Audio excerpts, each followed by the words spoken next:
So we're here to talk about real-time monitoring products. How does a real-time particulate monitor differ from gravimetric sampling?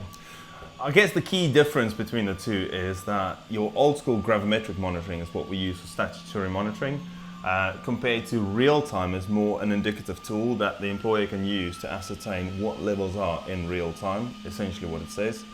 I think something to note on that is that gravimetric monitoring, there's quite a bit of a delay between the monitoring and getting the results and being able to act on those. Yeah. Whereas with real-time monitoring, it's instant, it's in the moment, and you can do something on it. Again, caveat, it's not a statutory tool, but it's something that we can use to implement control measures and continue to protect the workforce. So if it's not statutory, why would an employer do it? Essentially, like I said, it's because you want to know in the moment what are my employees being exposed to. Let's say, for instance, you want to trial or try a new control measure. You can have a very quick indication of whether that's been successful or not. Also, what you can do is you can use it to administer various administrative controls. So sort of get somebody to go into a rest area in a clean environment where they're not exposed, to sort of reduce that 8-hour time weighted average Right. to acceptable levels. Because if you think about the hierarchy of controls, before you introduce PPE, there is administrative control. So it's something like that as well. Yeah.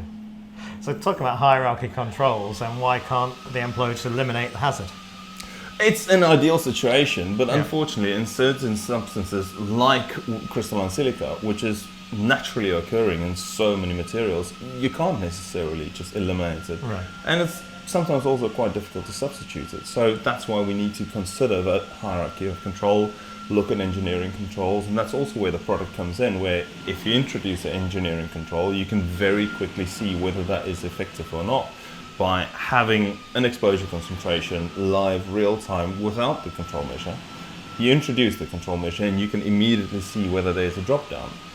Compared to a gravimetric sampler that you would need to do it for the full day or that time shift, and then again, but again, there's that delay until the results come back from the lab to know whether you were effective or not. So you'd say real-time monitoring works parallel alongside engineering controls? Yes, definitely. I think it's definitely a tool that you can use in combination with one another, and it's sort of a bit of a validation tool, really. Yeah. How can use of real-time monitoring affect an employer's view on occupational health?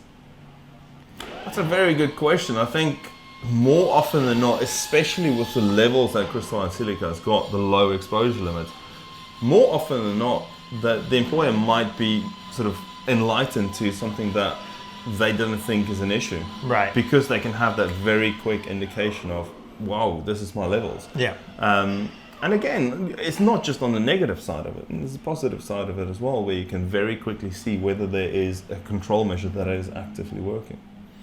So it could help you with your spend on control measures to make sure they're suitable for you? 100% it can, definitely. Why should an employer consider having real-time monitoring, and why shouldn't they? That's an interesting question. I think why they should, especially in very variable conditions, where one day will significantly vary from another day. Throughout my 15 years as an occupational hygienist, the amount of times that I got to a client and the employees or the workforce tell me, oh, you should have come on this day or you should have come on that day, I would have been a millionaire if I counted all those. It's honestly, just the ability to have in the moment, go and have a look at, all right, there's a cleaning environment going on. I don't need to get a consultant hygienist in because I've got this piece of equipment.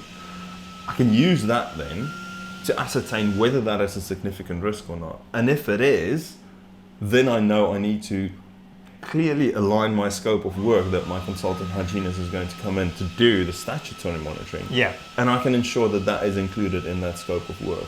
Compared to if we have negligible levels in that, we can again amend that and potentially reduce that scope of work. But again, it would be good to discuss it with the attending consultant. Right, so they can use it to highlight areas they may not look at by getting more data.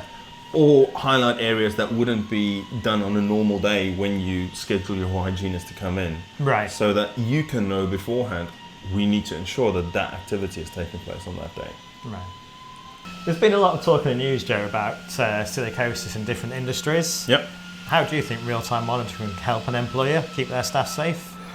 I think that, it again alludes to something I said earlier. It's where we evaluate those control measures. I had a very interesting discussion with a friend of mine over in Australia earlier, or last week actually, where he made the comment that banning of engineered stone in Australia is a failure on occupational hygiene's part. Right. I appreciate the comment. I think it's very bold of him to be able to do it, and it's a great notion of how we can really stand up as hygienists. But I take his point also in that our role is to protect the workforce. Yeah. And I think there's a lot of aspects that we potentially missed out on in evaluating and ensuring that the control measures that we implement is adequate and helps to protect our workforce from unnecessary exposure. And that for me is where real-time instrumentation is so critical. Because yes, we're not advocating for it to be a statutory replacement measure. What we're saying is this is a tool that you as employer, you as hygienist can use to very quickly identify whether something is working or not. I've heard the term dirty worker being used before. What does that mean? That is a very interesting situation. It's essentially what we found when we would go and do old school gravimetric monitoring on two employees doing the exact same work. And they would get very different exposure concentrations. And then when you start delving deeper into it, you get to what you mentioned there, the dirty worker effect. If I can give you an indication, somebody at the end of shift, there's a routine where they need to clean down the environment. Right. Now, if it's a very dusty environment, it will most likely be that there's an SOP written that you need to wet down the area before sweeping up. That's a few extra minutes, and he might possibly miss the first round of the pub. So what he would do then is, do you know what, I'm just going to sweep it, dry sweep. Right, okay. And that just proliferates everything that's on the floor up into the air, exposing him to significant concentrations of whatever is on the floor. So shortcuts give him more harm. Potentially shortcut. Or it's somebody in a different situation that's just not properly trained, right, or adequately trained. Let's say, for instance, somebody is doing a shift on a lathe working with metalworking fluid. Yeah. And instead of waiting, having a time delay before they open their interlock doors, they open it immediately after the unit is done spinning. There's still a lot of metalworking fluid up in the air, and they stick their head in there instead of waiting for that to settle out. Yeah. So one person will have a significantly higher exposure to metalworking fluid than somebody who is waiting for that. And that could basically be down to a training situation. And how could real-time monitoring help identify the procedures within that? Again, the beauty of products like XD1 Plus, for instance, and I know it's not the topic for today, but when you look at those graphs at the end of your shift, you could clearly see where there's a spike. Yeah. And because that's time-stamped, you can then correlate that with the worker's movement. Okay, yeah. And you could potentially see where somebody is overexposed or not. Okay, that sounds good. So how do you change the mentality then from people who aren't the good employers, who are working in the back streets, the back garages, the small industrial units, under the radar from the enforcing, HSE, etc., but really not doing a good job? How do we get to them? I think that's one of the most difficult aspects that we face. Yeah. We need to get it into a format that they can digest. Yeah. Because telling a big employer that a crystalline silica particle is a fraction of a 1 penny. Yeah. That's one thing. They might understand it, they might not. But getting that message across to somebody in the back street who's literally tonight's dinner is dependent on whether he gets this piece of work out, and he might not have that accessibility or that opportunity to really implement the correct controls. Getting that message across to them that by not doing it now, yes, you might struggle with tonight's dinner, but you might not be here in 20 years' time to provide dinners at all. Right. And putting it into something that's more readily digestible, I think that's the key focus that we need to do. Yeah. Where we can bring it home to them, something that they can really buy into. Because that's always the big thing with psychology, isn't it? It's if you can get somebody to buy into what you're saying, they're much more likely to do it for the rest of their life. Not because they have to, but because they know it's the right thing to do. But you mentioned buy-in there. One people then think about is the cost of controls. So does a control have to be expensive? It depends on your industry. There is the term, the aspect of reasonably practicable. Yeah. But for me, what does your life cost? Yeah. Is your life really worth it? Yeah. That's something to just let it hang in the air, and let's really ponder that. Is this more expensive respirator, or this engineering control, or this alternative product that's going to take a bit longer to work and rework, is that really worth my life? Really good point, isn't it? People often just look at the here and now, what's in front of them, instead of thinking what they're going to be like in 20, 30, 40 years' time. I think for me it's raising awareness, getting people to understand the dangers of dust inhalation and the long-term effects it can have on them. And having a product such as the monitor there that can alert them straight away, we'll get greater understanding from people and greater long-term health. Yeah. I think you mentioned it there, that key word is understanding. Yeah. Do they understand what we're saying, or are they just listening to us? Yeah. So one key thing for me is when discussing my job with friends in a pub, it's like, why do you do that? And one of the key things is to raise awareness. How can we increase that, take upon awareness?